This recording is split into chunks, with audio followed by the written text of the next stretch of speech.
Halo semuanya, kali ini kita akan lanjutkan lagi tentang yang namanya algoritma dan struktur data.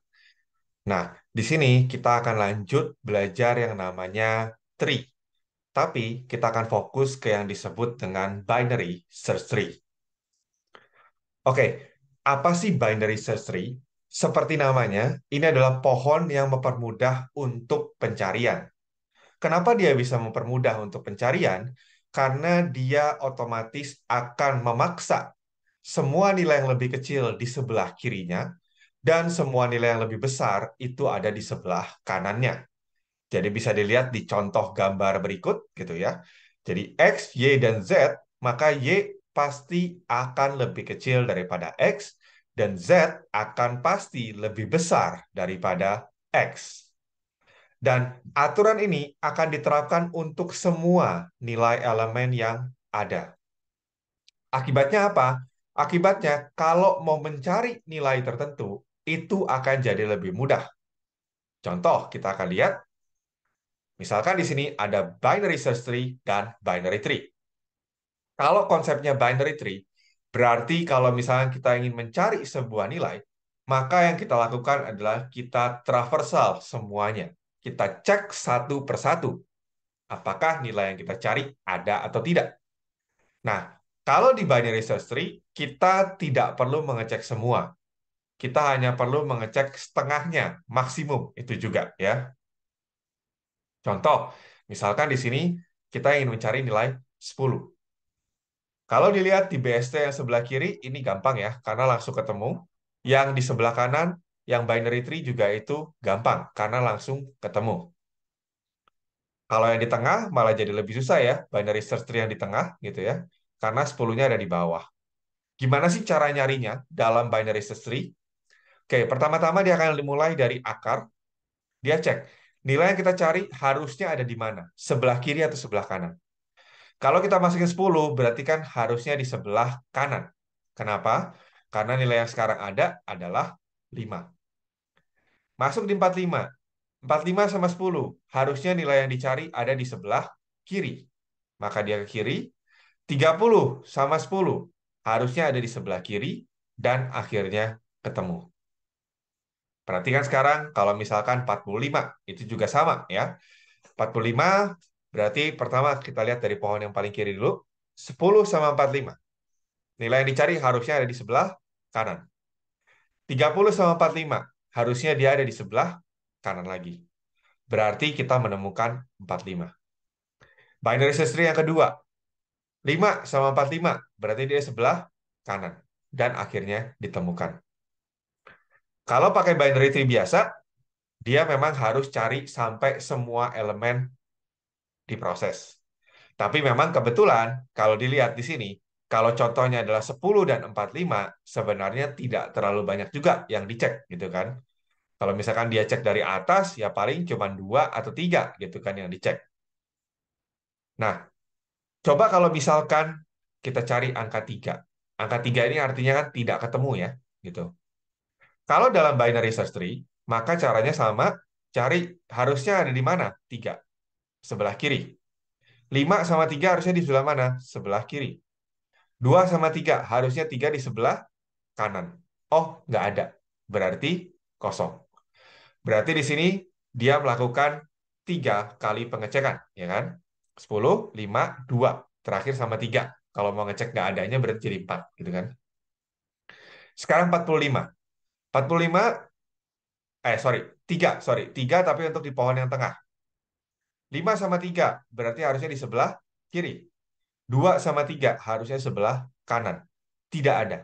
Berarti dia dengan 3 kali pengecekan, dia bisa bilang ini tidak ada di pohon gua, gitu kan. Sekarang coba lihat kalau pakai binary tree pada umumnya. Yang terjadi adalah karena datanya tidak terurut, maka untuk mencari angka yang tidak kita temukan, maka dia harus mencari semua. Dia harus cek semua elemen yang ada, baru akhirnya dia bisa bilang, oke, ini tidak ketemu. Jadi itu perbedaannya. Dan tadi dibilang ya, binary search tree itu memastikan bahwa semua yang di sebelah kiri lebih kecil dan kanan lebih besar. Lihat di sini 10, kirinya 5, kanannya 30. 5, kirinya 2. 30, kirinya 25, kanannya 45. Oke, kegunaannya apa juga ya selain daripada searching menjadi lebih mudah? Kegunaan lain adalah kalau kita print secara in order, minggu lalu kan ada dijelaskan sedikit tentang in order gitu ya. Jadi kiri, tengah, kanan ya. Kalau kita print secara in order, maka otomatis nilainya akan terurut menaik. Jadi akan otomatis terurut. Tidak seperti binary tree pada umumnya, di mana kita nanti harus mengurutkan ulang kalau memang pengen nilainya dari kecil ke besar. Nah, gimana cara membangun sebuah BST? Intinya, BST ini ada dua proses, yaitu penambahan dan penghapusan. Setiap kali melakukan proses, dia harus mengikuti aturan ini. Anak kiri lebih kecil, anak kanan lebih besar.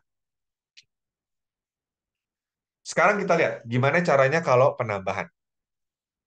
Oke, pertama, kalau menambah berarti sebenarnya polanya mirip seperti mencari. Kita cari dulu nilai X-nya ada nggak sih pada tree-nya. Pencarian otomatis nanti akan berhenti di posisi yang seharusnya untuk si X. Lalu setelah itu tinggal tambahkan X pada posisi tersebut. Contoh, mau insert 20. Maka yang kita lakukan apa? Oke, pertama lihat di akarnya 10, nilai yang mau dimasukkan 20. Harusnya nilai itu ada di sebelah kanan. 30 sama 20. Harusnya 20 ada di sebelah kiri. 25 sama 20. Harusnya 20 ada di sebelah kiri. Begitu dia turun lagi, ups, udah nggak ada lagi kan nilai yang bisa dimasukkan. Karena tidak ada, maka kita masukkan 20 di sana. Begitu. Sekarang deletion atau penghapusan. Pertama, sama ya, kita harus mencari nilai yang akan dihapusnya. Kalau ditemukan, baru kita hapus. Permasalahannya, nilai yang dicari ini bisa saja ada di ujung bawah, yang artinya kasus paling gampang, atau bisa juga sebenarnya dia di tengah-tengah pohon, yang artinya kasus paling susah. Kalau dia di paling bawah, ya udah tinggal hapus saja kan, gampang. Tapi kalau dia punya anak, kalau anaknya satu masih gampang juga, karena kalau anaknya satu tinggal ditarik ke atas, menggantikan posisi dia. Tapi kalau anaknya dua, maka dia harus mencari pengganti dia untuk mempertahankan posisi pohon tersebut. Antara yang paling kecil, paling besar di sebelah kiri atau paling kecil di sebelah kanan. Contoh ya, misalnya kita lihat di sini, kita pengen menghapus 25. Kita cari 10 sama 25 harusnya sebelah kanan, 30 sama 25 harusnya sebelah kiri. Sekarang ketemu 25-nya, karena dia di down, maka tinggal dihapus. Selesai. Sekarang 45. Cari dulu nilai 45-nya, berarti 50 sama 45 sebelah kiri, 40 sama 45 sebelah kanan, ketemu 45-nya. 45 punya anak satu. Ya udah, anaknya tinggal ditarik ke atas. Jadi 42 akan jadi anaknya 40 secara langsung. Berikutnya, kalau mau hapus 60. Caranya sama, 60 sama 50. Harusnya 60 sebelah kanan. Lalu sekarang 60 ditemukan, dia mau dihapus, lihat, oh dia punya anak kanan, tapi nggak punya anak kiri. Berarti sekarang kita gantikan dia dengan anak kanannya. Berarti 70. Berikutnya sekarang, ini yang menarik kalau mau menghapus nilai 10. Karena 10 itu punya dua buah anak. Nah, gimana cara menggantikannya? Karena dia punya dua anak, maka kita harus perlu memilih. Yang menggantikannya siapa? Anak paling besar di sebelah kiri atau anak paling kecil di sebelah kanan. Umumnya yang kita pakai adalah paling besar sebelah kiri. Berarti kalau kita lihat di sini, oke, 10 dihapus, kita cari nilai paling besar sebelah kiri. Gimana cara carinya? Cara carinya adalah kita ke kiri sekali, lalu kanan terus sampai mentok. Kalau di contoh sekarang nggak kelihatan ya. Kiri sekali, 5, kanan terus sampai mentok, nggak ada kan kanannya. Berarti 5 adalah nilai penggantinya. Begitu nilai 5 diambil sebagai nilai pengganti, maka kan 5 akan naik ke atas ya. Ketika nilai 5 dipindahkan ke atas, maka yang di sini, yang di tengah ini, kita lakukan aturan yang sama. Kita cek, dia daun bukan? Bukan. Dia punya anak bukan? Punya. Anaknya satu atau dua? Ternyata anaknya satu. Tadi kalau mau menghapus anaknya satu gimana? Tinggal ditarik ke atas. Berarti duanya jadi di atas. Itu contoh deletionnya. Sekarang kita lihat kalau 40. Pertama, cari 50 dulu sama 40 harusnya sebelah kiri. Begitu ketemu 40-nya, kita hapus. Nah, lihat di sini, ketika kita mau hapus gitu kan, kita mau hapus. Untuk yang sekarang, kita coba contoh yang paling kecil sebelah kanan. Tadi kalau mau cari paling besar sebelah kiri, itu caranya adalah kiri sekali, kanan terus sampai mentok. Nah, kalau sekarang untuk yang ini caranya dibalik. Berarti kanan sekali, kiri terus sampai mentok. Kanan sekali berarti 45, kiri terus sampai mentok berarti 42. Ketika 42 dipindahkan ke atas, maka kita menghapusnya dengan cara yang sama lagi. Kita cek, dia daun atau bukan. Oh, kebetulan daun, berarti tinggal dihapus. Begitu. Nah, untuk kita tahu lebih jauh lagi tentang binary search tree, kita bisa buka yang namanya visualgo.net, lalu kita pilih yang namanya BST atau binary search tree. Bisa dilihat di sini bentuknya. Nah, di sini kita bisa macam-macam, tapi yang penting adalah ketika kita memasukkan dan hapus. Misalkan nih, oke, saya ingin memasukkan nilai 89. Maka kita pencet lakukan. Dia akan langsung otomatis ada animasinya, dan dia akan merekam langkahnya kemana aja. Perhatikan di sini, lihat gitu ya. Jadi, di sini mulai dari 54, lihat 89 berarti dia ke kanan, 60, 89 ke kanan, 92 berarti dia ke kiri, gitu kan, 69 ke kanan, 72 ke kanan, 84 ya ke kanan, dan karena di situ kosong, maka itu yang ditambahkan. Begitu. Sekarang gimana kalau misalkan pengen hapus? Sama juga ya, di sini kita bisa coba, misalkan, oke, saya pengen hapus 31. Maka yang terjadi apa? 54, cari ke kiri, oh ternyata tidak ada 31-nya. Ya kan? Sekarang gimana kalau ternyata kita cari yang ada? Yaitu kita misalkan pengen hapus 48. Salah, 52 deh.